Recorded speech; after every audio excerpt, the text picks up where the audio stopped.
I was initially shocked when he started James Milner against Palace. Obviously, we found out later that Trent had an illness and he couldn't start. But I think he definitely had options like Nico Williams and maybe others. But definitely Milner would be the best backup option. I was thinking against Zaha. Milner has not had a good record against Zaha, but I mean, what a performance in terms of he had most passes in opposition half, most touches, most tackles, and most distance covered, 10.9 km. So out of all the players on the pitch, he covered the most distance.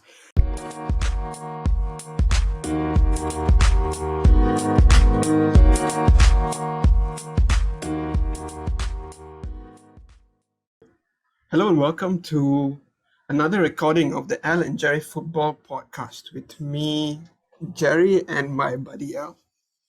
What's up, guys? How you all doing? Hope you all are having a pleasant week so far. Yep, what a weekend of games. Another weekend of many decisions, goals. Should have been penalties, should have not been penalties. But I wanted to ask you, starting, West Ham role of the week.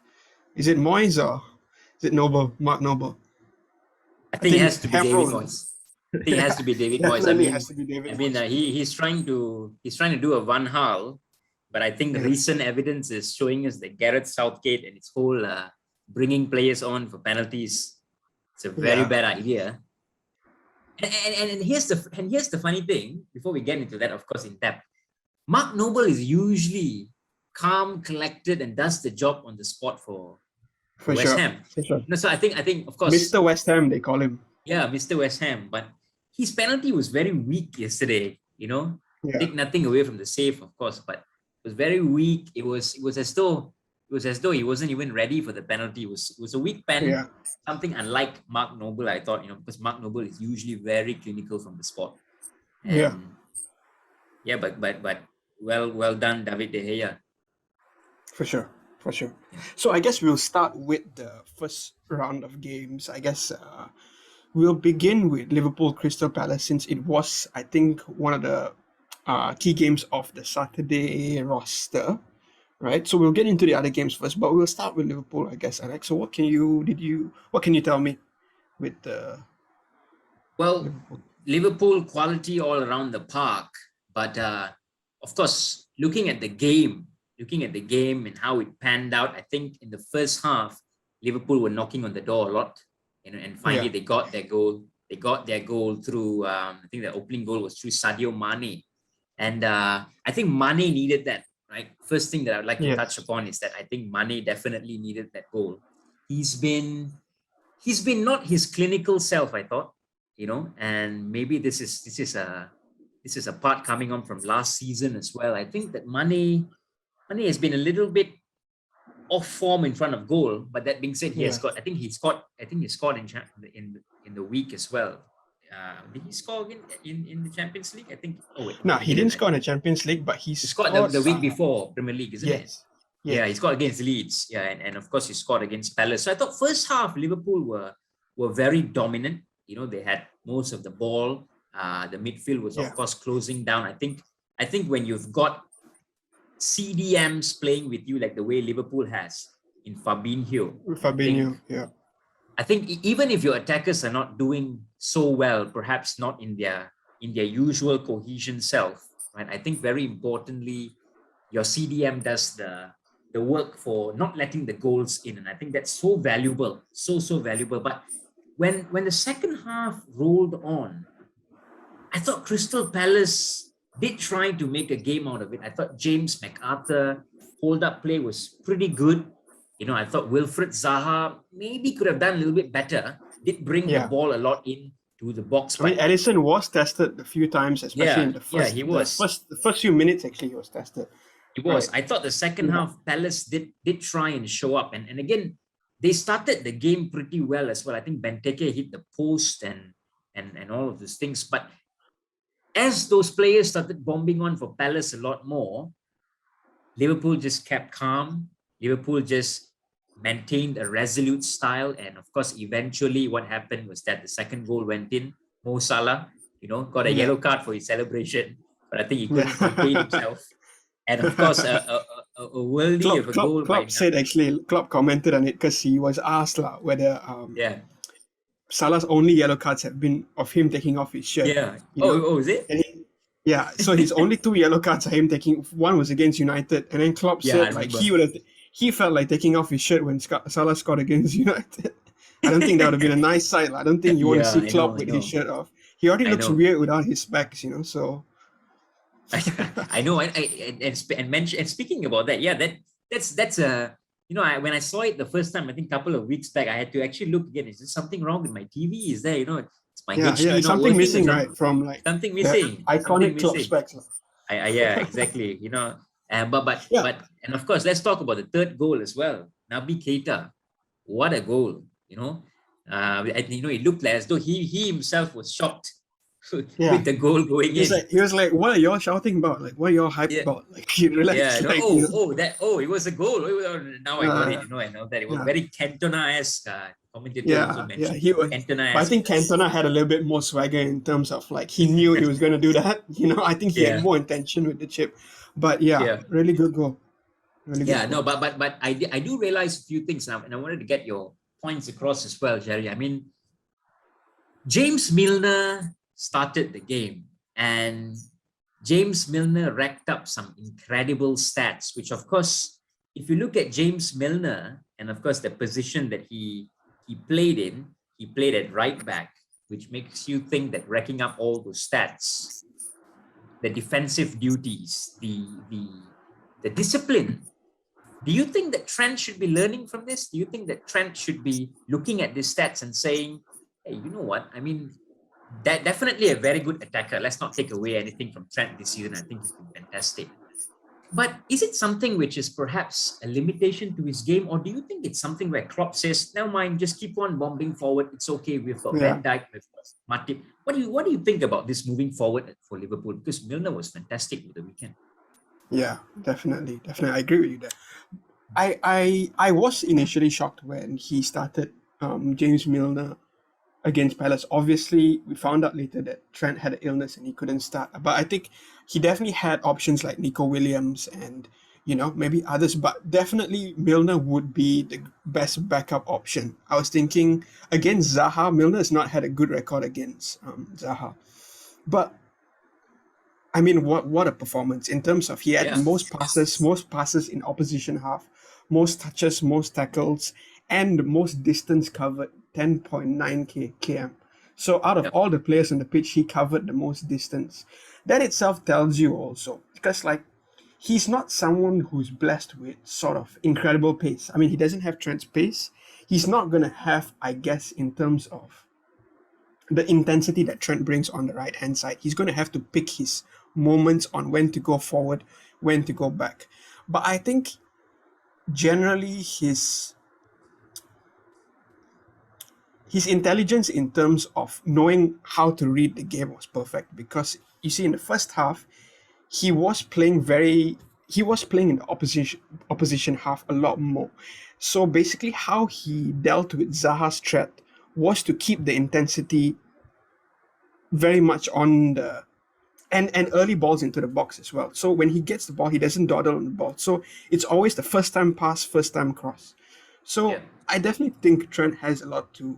I mean, Milner set the standard, and he should look towards that performance, because defensive solidity is as important as your attacking threat. I think Trent definitely is attacking threat, and that's his biggest threat.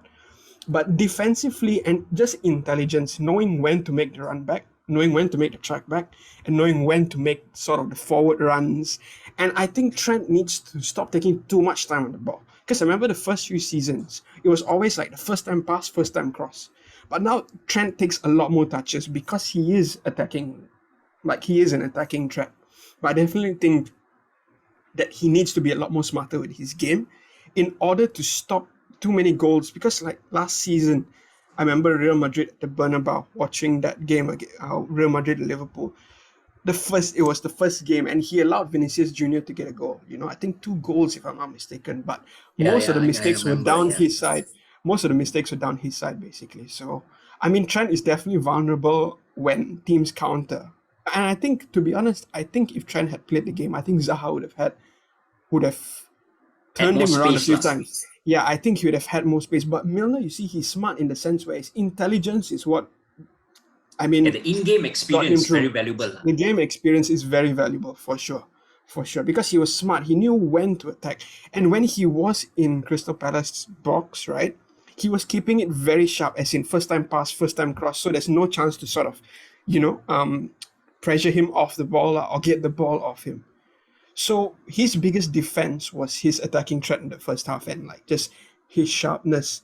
I definitely don't think it's a long-term option to be having Milner, but he's definitely good backup, and he sort of sets a standard, isn't it, for like younger players. And I mean, what a professional James Milner has been, professional at Aston Villa, in Manchester City, and now a lot of players you see they sort of lose that I guess they lose the fire to play in that sense, But I mean, he's one of the fittest players in the team, if not the fittest player in Jurgen Klopp's team. At 36, to be doing that at his age shows that he's one of the fittest players in the team, and definitely a lot to learn from that. I think younger players should look at that definitely. It's I think it's more or less the era of 36-year-olds just performing week in, week out nowadays in the Premier League, isn't it? Yeah, he's looking across Ronaldo and giving him a run for his money. Yeah, definitely. But all reliable. Reliable Ribena. When you think of James Milner, you think of reliable and Ribena, for sure. Definitely. Now, speaking of course of 36-year-olds, right? One more other 36-year-old was having a trip to London, to Upton Park, witnessing the blowing of bubbles. West Ham won, Man United 2. Yeah. What did you think, Jerry? West Ham won, Man United 2. Game full of drama. You had everything, a penalty, a handball, all of it. Yeah. Talk me through it. What do you think? I mean, what a game. I mean, typical Premier League game. I think it was a great game for the neutrals. I think there definitely was a little bit of a slow start. I think West Ham came out of the sort of, they are the ones who came out and took the game to United at the start, right? So, I mean, Ben Rama with the first goal. So they were knocking on the door a few times, and eventually Ben Rama got the goal. I felt definitely in the first half, West Ham were the more attacking threat, but United, they responded obviously with Ronaldo's goal. I think it just shows like his predatory instinct. I think his predatory instinct is next level. It's definitely one of the best, if not the best, in the Premier League in terms of just sniffing out chances before it happens. I think like he's really good at that, and he's definitely going to get you the goals. I think Ronaldo was a good addition to the team. He's going to raise sort of everybody's performance, but that's also sort of, I mean, it sort of exposes a few weaknesses in the team, and United have to be careful because you see, West Ham came out with a clear game plan because they knew that they'll be vulnerable in case Ronaldo gets a goal or is on form on the day. So what I would ask you, Al, is do you think United need a little bit more of build-up play? Like if you watch Chelsea, if you watch City even, I mean, in the games before this, not just this weekend, and Liverpool as well. One of the things of these so-called title contenders is they set the tempo, they set the pace, and they are the ones who, sort of set the bar in terms of the performance. And there is build-up players and build up from the back, certain like if you watch Liverpool over the weekend, James Milner was a big outlet on the right-hand side, and they used that. So Henderson would cover for him, and Henderson would move forward. And he was always sort of, Henderson was our attacking midfielder with Harvey Elliott out, sort of, in that sense. So do you think United need a bit more build-up play in that sense? Do you think they need to get Pogba and Fernandes to dictate the tempo? How can you get them to sort of dictate the tempo of the game to stop other teams from like sort of coming at them in that sense? I think when you look at Man United, again, Fred and McTominay played yesterday, and I think a large part of them playing together as a double pivot helps the team a lot, bringing the ball out from the back towards your main attackers, your Pogbas, your Fernandeses and all that.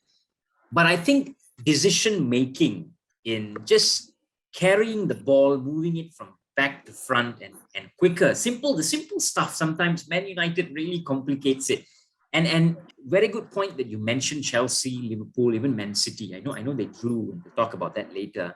But you see that cohesion very systematically with those teams. Very smooth, a very smooth transition from back to front. But it almost seems as though Man United are always like a moment sort of a team. Over the course of, say, a 90 minutes, you'd see a Jekyll and a Hyde situation. You'd see the good maybe 25 minutes of a game. You'd also see the sloppy 20 minutes of the game over a half, right? Which I think that they really should work on, honestly, because, you're going to get players having an off day. I thought Pogba was not exactly his usual, demanding, passing self. I thought Pogba wasn't exactly that usual player that maybe lacking a bit of sharpness in that sense. Yeah, lacking a bit of sharpness. Perhaps it's fatigue, whatever. Not playing in the Champions League over the week, but yeah, United definitely have got to work on that. Whenever Fred and McTominay plays, I think what McTominay gives the team is that he gives that engine running from back to front. It helps the team. He's a very box-to-box player. But whenever they don't play together, you see a very clear block in midfield. I think that's the biggest problem, honestly. It's sort of a middle plateau that is happening in Man United. There's no cohesion sometimes. And, when you play the bigger teams, I know West Ham is one of the threats. They were a very physical team coming into the game. They did not lose yet. So definitely this is a good team that we're playing, that Man United played yesterday. But when you're going to see these teams like City or Liverpool's, where they're much more better defensively, they've got players like Fabinho, they've got players like, Ruben Diaz and all of these players, you're going to need the other guys to step up. You're going to need much more intelligent passes. Now you've got somebody in the box who's, very instinctive, somebody who's great in that sense, which I think is fantastic, because we've not had that. Man United has not had that in a very long time. I think that we've always had, Man United has always had flair players, Greenwood, Rashford. No, I definitely think, do you think United missed sort of like a Paul Scholes, in the midfield? Yeah, to sort of dictate the game even when the other players are slow. Exactly. Yeah. Exactly. Spot on. So I mean, the other team, they definitely would have chances. West Ham would have chances, but they wouldn't be the team starting off the game with such intensity. To the point where United have to slow them down and then begin their sort of phase of the game. Like I feel with Paul Scholes in the team, players like Michael Carrick to a certain extent. Roy Keane, he was more of the running into you and just like, ravaging you like a wild dog, like a pack of wolves, I guess. But you see, someone like Paul Scholes, he sort of starts the tempo. He sort of starts phases of play on his own, like single-handedly. And the other team sort of has to deal with that. I mean, with United's firepower, someone should be sort of dictating the game and taking the game by the hand in that sense. You see, Declan Rice was the one who was starting West Ham's phase of play. He's the one who is their focal point in the mid, and he sort of starts the build-up plays. He's sort of the one that gets the passes going and stuff like that. Yeah, no, definitely. They need to look at that. Don't know whether it's going to be January or at the end of the season. Whether it's a Declan Rice, a Bissouma. I'm a big fan of his. Players like that, players who, it's not so much just the defensive duties, but I think a modern central midfielder, not just breaks up play. I think the Makelele role is very, very traditional in the modern game today. I think very rarely you're going to get somebody whose job is just to break up play. It's going to be more than that today. Today's game is gone forward, which is of course what United have to look at. Declan Rice is a fantastic shout. I thought if, speaking about West Ham a little bit, I thought if Mikel Antonio would have played, maybe they could have gotten something. He could have given a much more physical presence to Varane and Maguire and would have given them a lot of problems. But on the day, of course, Man United, Jesse Lingard, great goal, 2-1 winners, David De Gea saving a penalty. And I think for United fans, you lot must be very happy with the result. Yeah, Jesse redeeming himself after the midweek there. I guess ending with the red half of Manchester, I think the boys went out on they had a good hunting session. They went to London and had a good hunting session in that sense. But moving on to the blue half of Manchester, it seemed pretty quiet on Saturday. Seemed pretty silent. I wanted to ask you, I mean, definitely we saw what happened with Pep over the weekend. And I mean, guys, don't get me wrong. I think we know what City and Pep are all about.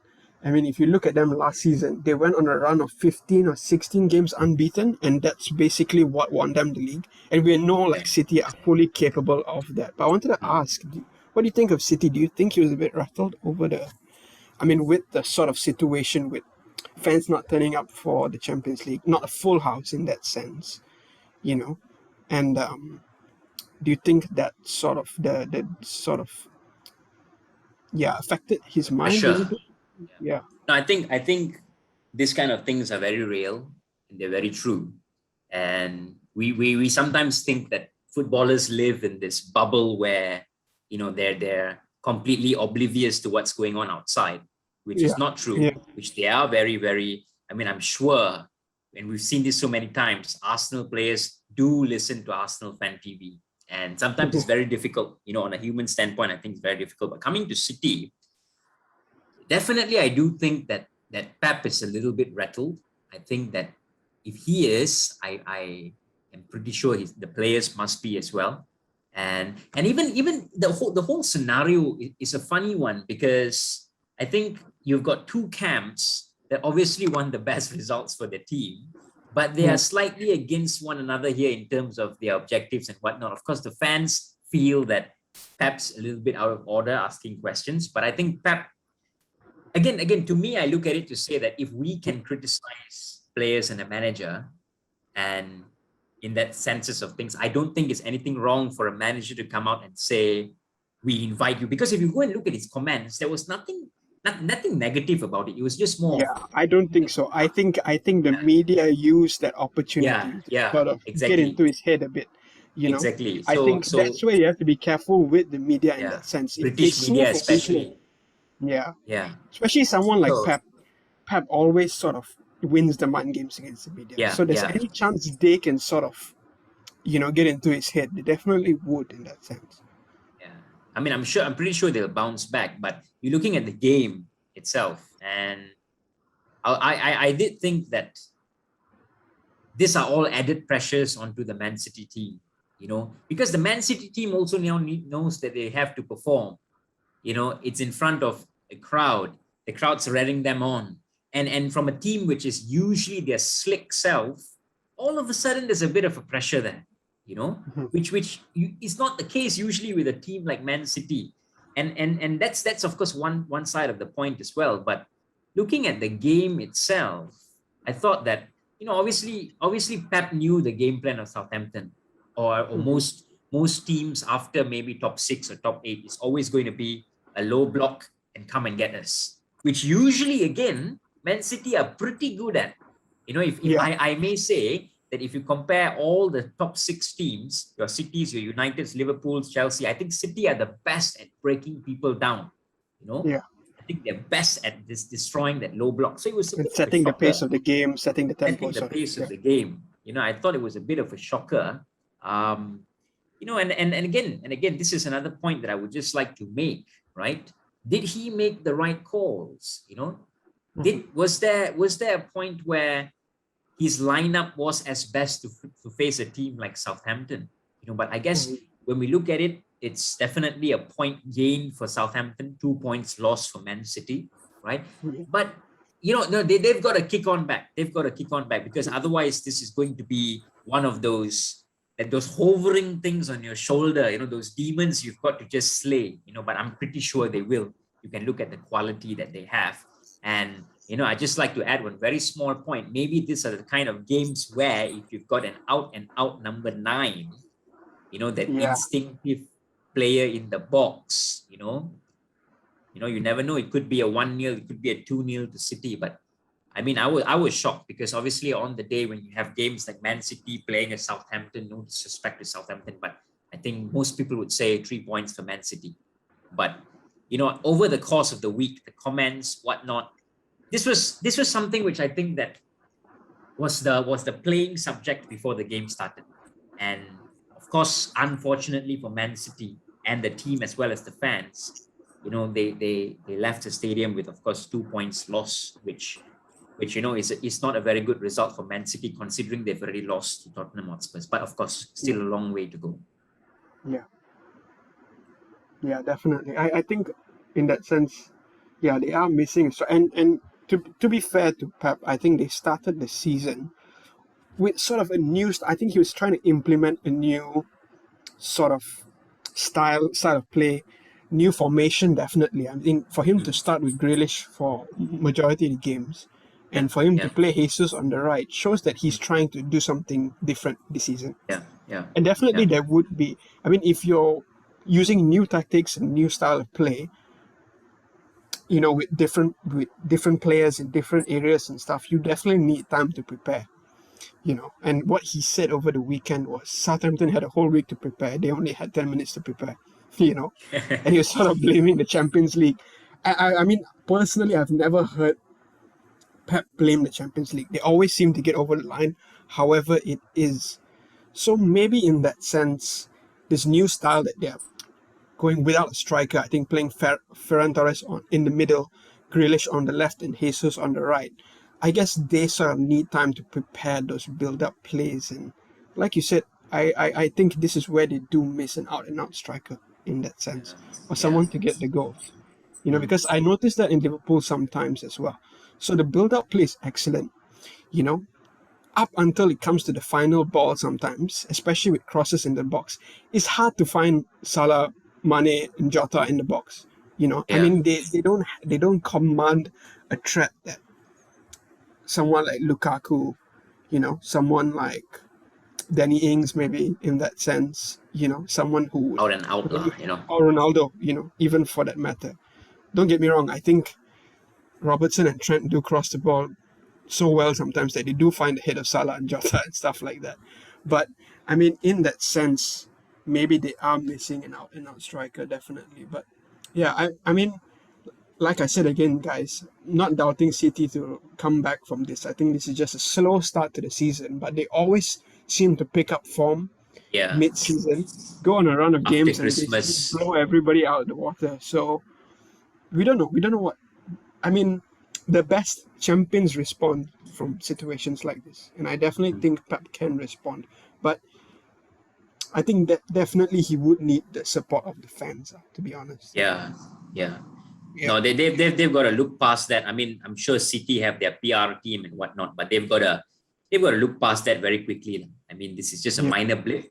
You know, I think fan power is very strong, and fans make football. Let's not forget that. You know, for sure. But yeah, it's there are many ways. Of course, we will talk about how City and what our thoughts are on City's fan base and how can they ramp up their stadium attendance and things like that. But yeah, definitely City have got to bounce back, and you know, this could be an outlet to look at what's available in January. You know, you have certain targets that, you know, Haaland's in Dortmund, you know, and City might be looking at players like that. And of course, if they wait maybe a season, just to remind you, Haaland's got 16 goals in 11 games already this season, and he's not happy. He wants to score more. You know? There you go. I mean, that guy's a machine. That kid is just a force of nature, man. Just total machine, man. Total machine. But yeah, keeping it to the Premier League, I guess. Moving on with the blockbuster game of the weekend. Chelsea versus Tottenham Hotspur. London derby. These London derbies don't seem so competitive. Huh? I think the Manchester derbies are a little bit better. Maybe the Scouse derbies are a little bit better. No, I'm just kidding. But yeah, I think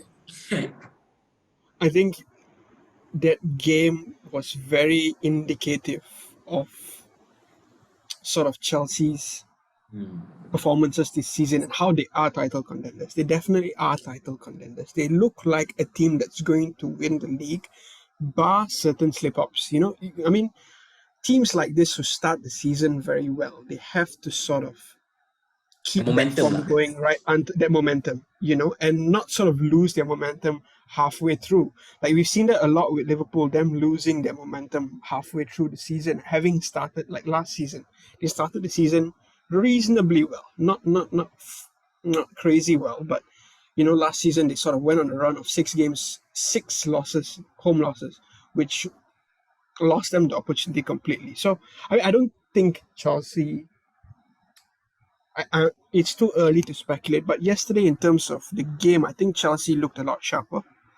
Yeah, In definitely. terms of in terms of winning the balls, in terms of having possession, because don't get me wrong, Spurs had chances. They Spurs had had chances, chances, yeah. and Kepa was tested a few times. I mean, Kepa was pretty solid. I was surprised, man. I mean, Kepa surprised me how solid he was yesterday. I think there was a few chances where he came out the goal very quickly, especially with the Son chance. Yeah, the He, Son one, yeah, I remember. yeah, I think Son had a chance in that sense to run basically through on goal, and I think Kepa came out quite quickly. But what I noticed from Spurs, I mean, they were lacking a little bit of chemistry in that sense. The team looked like they didn't have too much ideas. One thing I noticed with a team like Spurs who have a player like Harry Kane, he's someone who would be biggest threat in the box, predatory threat outside the box as well. But I felt Kane was dropping deep too many times yesterday. He was almost annoyed that he was not getting the ball. Getting the ball, So yeah. he was not getting the service from the fullbacks. He was not linking up that well with Son. I think this one of the Son chances was Harry Kane dropping deep, getting the ball, and passing it to Son. So it looks like he's sort of restless in that sense where he needs to come to the midfield to get the ball to sort of start the play instead of, the players being like, no, Harry, just stay up and then we will give the ball to you and we will make the chances for you. So it seems like he's having to do what he did a lot of last season. I think it's only going to help his game for him to drop deep and then sort of build up play. But a player like Harry Kane shouldn't be spending too much time in midfield. I mean, he should be in the box. He should be in and around that attacking area and like sort of getting the goals, Like Lukaku yesterday. I didn't see Lukaku coming into the midfield too much to get the ball. Yeah. Like he knew what he was supposed to do. Right up there. It was just right up there. Yeah, and definitely I think Jorginho and Kovacic won the midfield battle yesterday. And Kovacic has looked really his levels are he's very intense in that sense where he keeps that same intensity and that same probing into the box. Like he's a good box to box midfielder. So the first half panned out like that. I think Spurs had a little bit more of a clear-cut chance in that sense. I don't remember. Do you think they lack creativity? Because I certainly think that Spurs lack creativity a little bit. Definitely. I think Dele Alli, like a few years ago, was that creative spark. Different player. Definitely lost a lot of creative spark. And with Højbjerg in the midfield, he's not someone to create chances, for sure.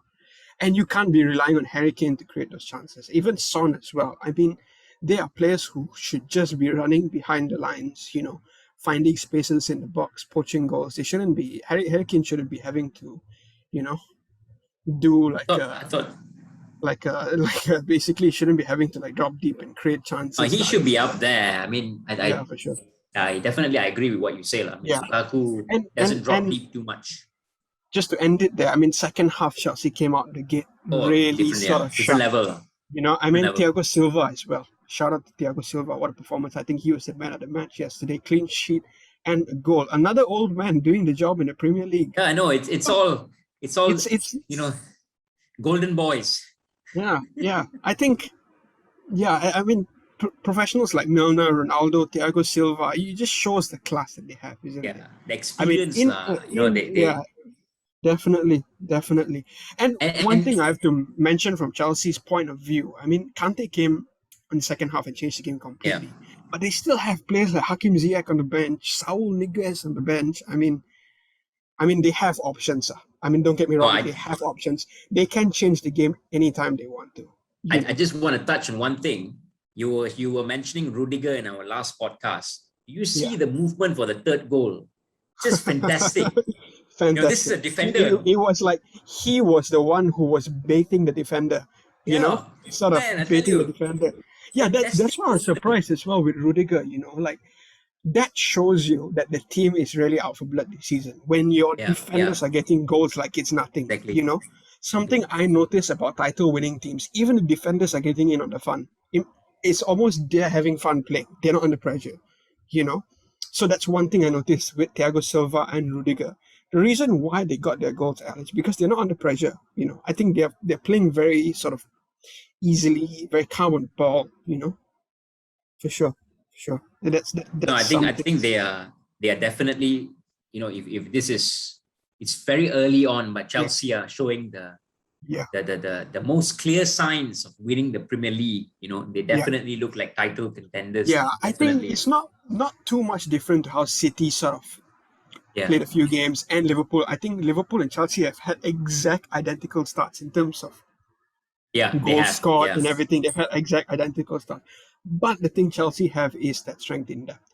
So you have Kante, you see, first half, the game was a bit sort of end-to-end, no clear-cut chances. But second half, Tuchel was able to change the sort of the balance completely by bringing on Kante. And you can't say Kante is completely defensive because yesterday showed his box-to-box sort of, him taking the shot as well. I mean, yes, it was a lucky deflection that got him the goal. But I think for him to be asking questions like, taking shots and getting the goals, I think shows that Tuchel can just come off.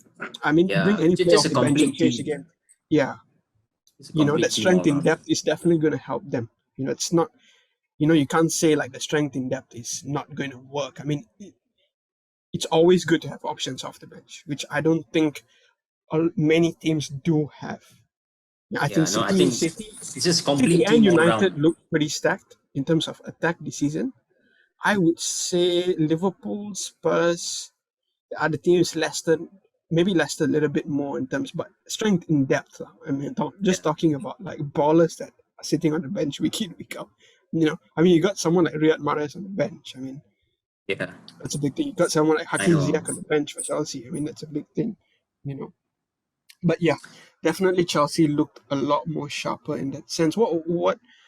Yeah, like you said, I think you mentioned there with Rudiger, great movement for I think Chelsea, if it all they now need to do is to control and keep this momentum going, to keep it going. And I mean, they're looking at showing signs, which this is a team that is going to be really cementing their place. If Marcos Alonso does well for Chelsea, I think that shows what sort of direction Chelsea is moving. Because I always remember whenever Marcos Alonso plays well, it's like Chelsea is like on a sort of a roll, When he doesn't play well, it's sort of then it's a bit shaky in that sense. Even definitely. Marcos Alonso that day, I mean, just his right foot whip, his crosses, his set pieces. I mean, he had a good chance. It's important to have him on the pitch purely just for set pieces, I think, Definitely Chelsea cementing their way on the top. And of course, speaking about the top, we've mentioned the top of the table. There was also a relegation battle between Burnley and Arsenal. Arsenal fans, chill out, yeah? All right, we're brothers, yeah? We're brothers and sisters, yeah? Take it easy. I don't think we have too many Arsenal fans listening to us, Aldo. Yeah, not yet. Yeah.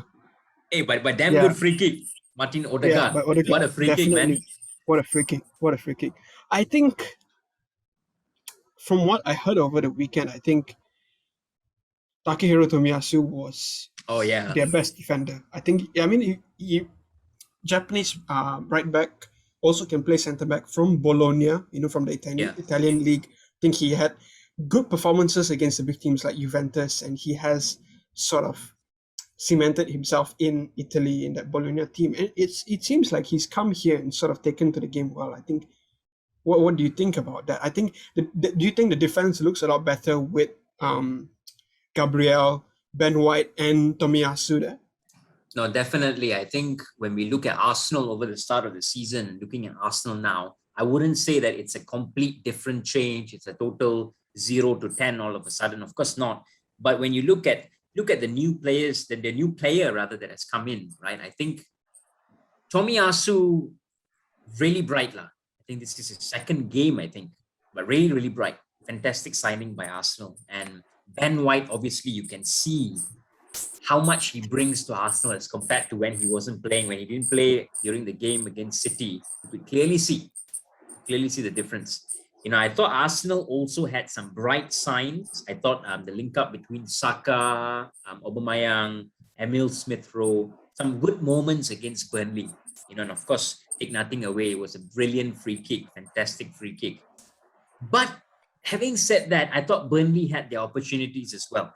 I thought Burnley, over the course of the second half, watching that game, I thought they started to get into the game a little bit more. Yeah. And Arsenal's defensive frailties did show a little bit, but except now they've got players like Tomiyasu, who I thought was very defensively aware, a definitely better, a better outlet that Arsenal has now. But we can say Gabriel what as well. yeah, Gabriel definitely. Magalhaes, yeah. We can say Al, I forgot to mention Aaron Ramsdale as well. I mean, he's had 2 clean sheets. Aaron Ramsdale. Yeah. I mean, a lot of Arsenal fans were waxing lyrical about Aaron Ramsdale when they were questioning his signing when he first came. Yeah, definitely good. And it's good on Arteta because he looked like he was going to get the sack. But now it's 2 games, 2 wins. And definitely. Let's not get too giddy about it. I think they're definitely going to play Spurs. I think that will be a bigger test for the likes of Tomiyasu, Aaron Ramsdale, Gabriel, Ben White. Yeah, they're playing North London derby next week, man. Oh, I mean, this week. So this week is going to be great. North London derby. It's going to be a test because I think it's served itself nicely, this North London derby. You see, Spurs had a flying start. And they've started the last 2 games. Arsenal had a bad start, but they've started to spread their wings a bit the last 2 games. So I think there's a perfect match there. It'll be a good match. It might be even in that sense if both teams are not. But I think this is Arsenal's best chance to go for it and get a win. I think that would lift the club immensely, getting a win in the North London derby for sure. And usually during North London derbies, whenever Arsenal start doing well, they always show up in the North derby game like this. I've always remembered, during the Wenger era, they always show up during the North London derby. But of course, if you look at the ascendancy, Spurs have got maybe a slighter edge over Arsenal, right? They might have a slighter edge over Arsenal in looking at things. But like you see, it will be Kane's chance to sort of kick off his season. Yes, exactly. Exactly, definitely. Same way, it's Arsenal's chance to prove themselves, For sure. Yeah, moving on, I guess we're ending with the big games over the weekend. I just wanted to ask you a few things on a few honourable mentions. Obviously, Aston Villa with a big win. Everton, I guess, after all the praise we gave them last week. Obviously, Richarlison and Dominic Calvert-Lewin didn't start, so they were missing. Yeah, that was a big miss, obviously. Yeah, definitely a big miss. I think Salomon Rondon started the game. I mean, he didn't have too many chances to get into the game, but I'm not going to take away the performance from Aston Villa. I think Aston Villa had a great performance, and Leon Bailey, I was just going to say. Yeah, what a second goal. I mean, his pace is frightening. By the way, Al, playing FIFA 21, right? Having Leon Bailey in the team is not going to do you wrong. I mean, he has 96 pace, so you don't even have to do much with him. You can just use him to. But just click the R2. Don't let it off. Yeah, and Al, I wanted to ask you about Danny Ings because his awareness for the 2 goals. I mean, he was the one that gave that pass released. It was I saw one of the fans commented it was a there you go lad pass. It's like when your player just gives you the ball, it's like there you go, man. Finish the sort of the game. And on a plate. I mean, what a strength. Do you think that's going to be a big thing for Aston Villa this year, having someone like Danny Ings who doesn't just get goals but also can get you the assists and the key passes? Definitely. I think Danny Ings, I'm really happy for him, coming back after an injury, doing so well. ACL injury as well. It's not easy. Yeah, doing so well last year at Southampton, hitting the ground running at Aston Villa, performing so well. And what a pass to Leon Bailey. I thought Everton showed some good signs with Demarai Gray. But this Villa looks the team. Villa looks like they are a definite shout for the Europa League positions if we're looking at it very closely. They definitely got what it takes. A good maybe just team. Have to be more defensively solid. Exactly. Defensively, I thought maybe you need your core players, your Tyrone Mings, your Matty Cash. Tuanzebe, I thought had a decent game as well on loan from Manchester United. Yeah, and Ezri Konsa as well. Yeah, Ezri Konsa. So if they can keep this up, if Ollie Watkins, Danny Ings, they can play to their best. I thought Ollie Watkins is another very decent player as well, young player, good English young player. And what a goal by Matty Cash as well. Yeah, what a goal. And looking at Villa, I think Villa, there's good things coming forward for them if they can maintain this. If Leon Bailey, let's not forget, he didn't start. He didn't start the game, right? He came off He had the a bench. brief What an cameo, impact. Brief cameo, came off the bench. Great pass from Danny Ings. I'm happy for Danny Ings. I think looking at the career he's had, he went to Liverpool. Didn't quite make it over there. And of course, left Liverpool after an injury. And it looks like he's back. He's back. And again, you mentioned Danny Ings as being that number 9. These are the kind of players where those instincts, those players in the box, they just, leech on to tap-ins. Tap-ins is a part of a game. Of course, people don't. It's not fancy. Definitely an art.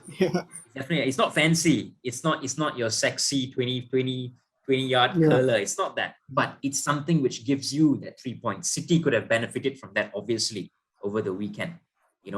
But definitely, up the Villa, man. I mean, definitely good for them. Up the Villa, for sure.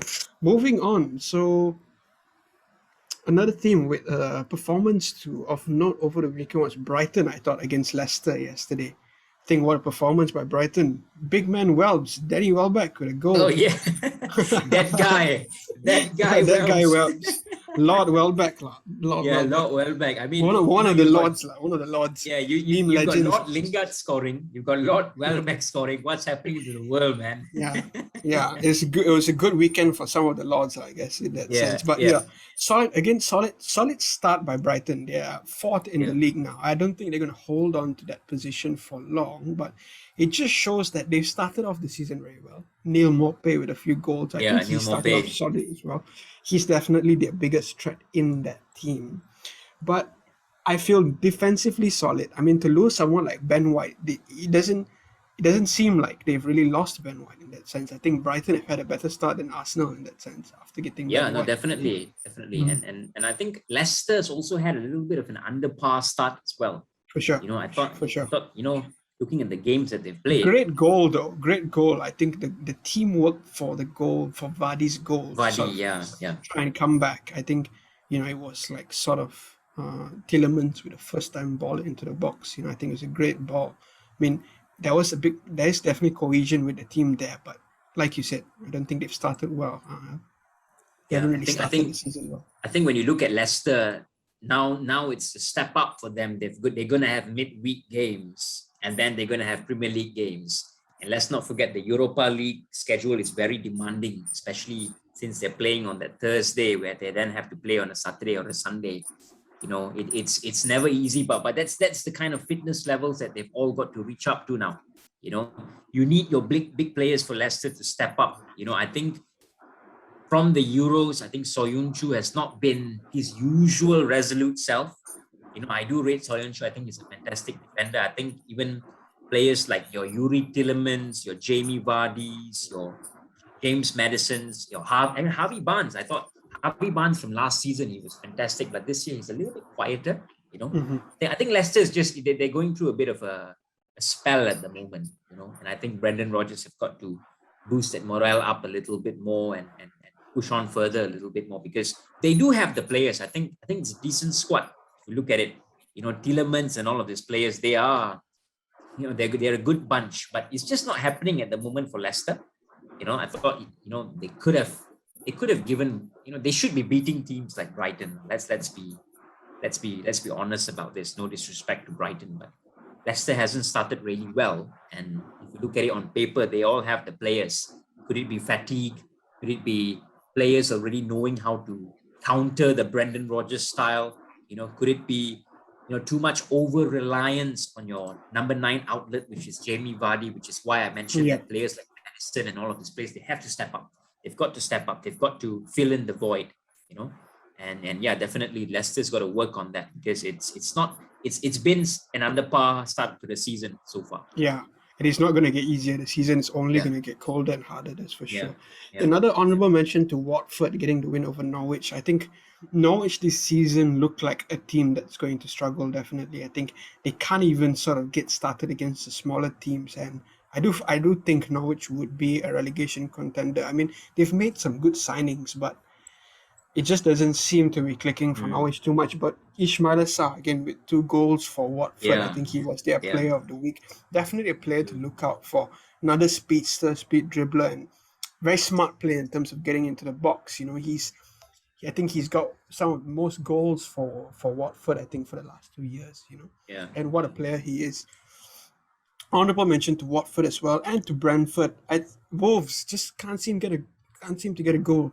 Obviously, Brentford with Ivan Toney sort of getting them off the mark with a penalty, and then it just didn't seem like Wolves really can get a goal. I mean, they're getting chances. I mean, Adama is creating. That's the baffling thing, isn't it? They're getting the chances. They're doing the right things. It's just not going into the net. No conversion. It's just no conversion, and I feel even sorry. Adama with a frightening shot, but smacked against the bar. I mean, in this game, you can create for 90 minutes. I mean, you can keep the intensity for 90 minutes, but if you don't get the goals, it's just not going to work out for you. No, definitely. And I think that's the worrying thing for Wolves, because in the Premier League, you need to show much more quicker signs already. And again, that's the baffling thing, because I think Wolves are doing the right things. That's why I feel Jimenez, I think the injury might have affected him a bit, but they've been looking to get him back. And that's why I feel Wolves miss Diego Jota. Jota was sort of the goal getter for them, I think they need to sort of get another. I haven't seen much of Pedro Neto this season, but they should get players like Trincao, Neto, especially Adama Traore. I mean, with the talent that he has, with the pace that he has, he should become a focal point for the team. So they should be sort of looking to get him into positions where he's not running too much, but sort of running to finish the chances. He shouldn't be running to create too much chances. He should be running to finish chances. I feel someone like Adama shouldn't be wasting too much of his energy trying to create too much. He should be really running to finish chances, take shots, in that sense. I think Wolves, definitely, they've got to work on their conversion rate big time, because we do see decent performances. I think they played well against Spurs, should have beaten or maybe come up with something against Man United, should have gotten something yesterday as well. But it's been 3 L's, just taking 3 L's, and that doesn't look good for Wolves. But it'll come good if they get their strikers to be scoring again. Raul Jimenez, it's difficult. It's difficult when you come back from such a threatening injury like that. And of course, the loss of Diego Jota, spot on, because he would definitely, that's a big void. We know what he gave Wolves, not only just the goals, but the spaces that he created. But Wolves, Leicester, all these teams, they've got to come back, and they've got to come back stronger. Definitely. For sure. So I guess we'll end on that note in terms of the review for all the games. So lot of the weekend, does it go to Welbeck or does it go to Lingardinho? I think it goes to Lingardinho, right? Getting the goal.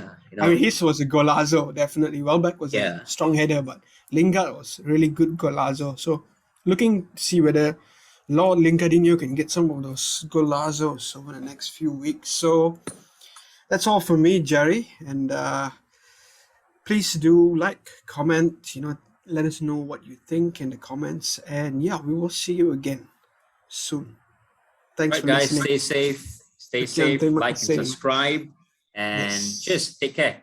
Wash them hands. Don't forget to wash them hands as well. Yep. Jaga SOP. Bye. All right.